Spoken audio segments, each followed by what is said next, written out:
Rodriguez, trauma Squatch, and here's what I know. I do not have all the answers. I have been brought to my knees enough times to know better. What I do know is this: survival mode creates chaos, and chaos convinces you that there is no way out except to keep pushing. The Iron Ember Coaching podcast exists to create disruption inside that chaos, not by tearing your life down, but by helping you reorient. I am not here to save you. I am here to stand as a lighthouse, illuminating the way for those who want safe harbor. This is optional. You either want a change in course or you do not. If you are ready to follow your North Star again, you are in the right place. Iron Ember Coaching is educational and restorative guidance, not crisis response or therapy. If you are in immediate danger, please reach out to local emergency services or a crisis line. The difference between high functioning and regulated. So with high functioning, you learn, you go out and get a massive amount of training before you become a firefighter, you go into combat, or become a police officer. You get a lot of defensive tactics and you get procedures, you have to know laws, and you have to know policies that you're operating within. But what you don't get trained on is you have to go out to the calls. You have to deal with difficult people. You have to go to situations that are the person's worst day that they've ever had in their life. There are very difficult incidents that affect you.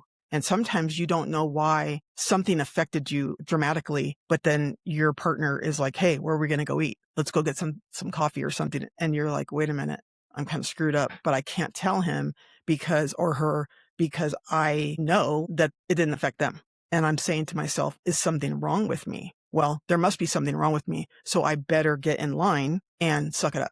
So that's what happens when you become high functioning. It does bleed out into other pieces of your personality, but you just don't notice it because it just happens incident after incident, and then being rewarded for that rather than showing any kind of emotion. And then the opposite of that is when you can learn how to take what becomes a dysregulated system and use strategies to help the body calm down, to help the mind not be in overdrive. I was explaining to somebody, I said, you remember how to drive a stick shift? And they said, yes. Some people may not know what that is these days, but if you're driving a stick shift vehicle and you put it in the wrong gear, you're going to see the RPMs go wham. And if you don't switch out of that gear, which is a dysregulated system, you're going to blow the engine. So that's what happens to us, is if we do not switch out of that gear into a gear that makes more sense, then you're going to burn yourself out very quickly. Being regulated means that the nervous system is calm, that you don't have all this body pain, because that's usually very attached to stress. Is people start to have pain, they go to the doctor can't find anything wrong with them, and it's all coming from the brain saying, I'm in total overload, my amygdala is blowing up, that's the pain center, and I'm going to go ahead and send signals to the rest of the body because you're not listening to me, right? So the opposite of hypervigilance and being in the regulated state is when you start to feel contraction in your body, instead of ignoring it, because a lot of times we're unaware about why something is happening. Maybe I have a headache and maybe it's here and you just had a really horrific call. That's stress. It's like a headband all the way around your head because you sacrifice so much for the community, but you don't have to sacrifice yourself in the meantime, and your personal life as well. Have a meaningful relationships with your children and your significant other, instead of just becoming a wrecking ball in the community, in your career, because there's a lot of us that have done things in our career to create suspensions, or people have been terminated because our ego and our dysregulated body was fighting us, and we just blew up to the point where we can't recover from it. I'd like to see us getting curious about those things now and talking about it a lot more, where it just becomes so normal that is just as important, if not more important, than the defensive tactics, because you'll also be able to realize that you're affecting an entire community as a person that's looked at as a leader in the community.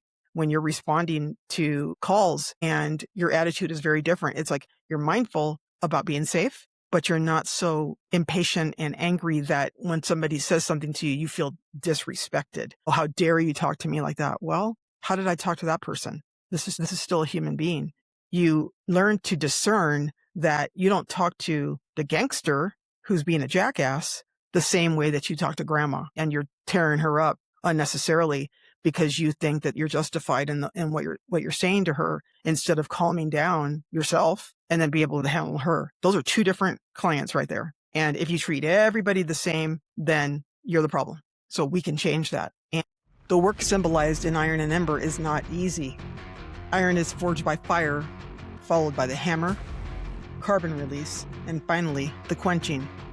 This work can be exhausting, but it is internal, and it is what allows you to stop burning energy just to stay upright. I am not here to pull you in. I am here to stand as a lighthouse, steady, visible, and grounded. So when you are ready to change course, you know where safe harbor is. The choice is yours. This is Iron and Ember. Beyond survival, period.